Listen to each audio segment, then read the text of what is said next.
বাবা মায়ের সাথে বাচ্চার ইন্টারাকশন কমে যাবে, কথা বলা কমিয়ে দিবে সে,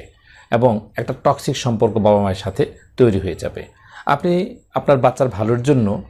বকাঝকা করছেন, সে যাতে পড়াশোনায় ভালো করে, একটা ভালো রেজাল্ট করে, আপনার মুখকে উজ্জ্বল করে, এরকম অনেক পজিটিভ চিন্তা করে আপনি আপনার বাচ্চাকে বকাঝকা করছেন। কিন্তু বর্তমান অনেক গবেষণা বলছে যে এই যে বকাঝকা আমি করছি, এই বকাঝকার কারণে আমাদের সাথে বাচ্চাদের সম্পর্কটা খারাপ হয়ে যাচ্ছে, একটা টক্সিক সম্পর্ক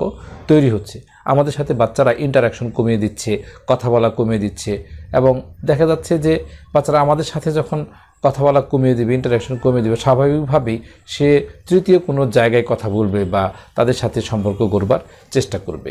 তো এই কারণে বাচ্চাদেরকে পড়াশোনার জন্য অন্তত বকাঝকা না করে কাউন্সেলিংটা হচ্ছে অত্যন্ত জরুরি, এবং সেই কাউন্সেলিংটা যদি বাবা মা করে তাহলে কিন্তু এই কাউন্সেলিংটা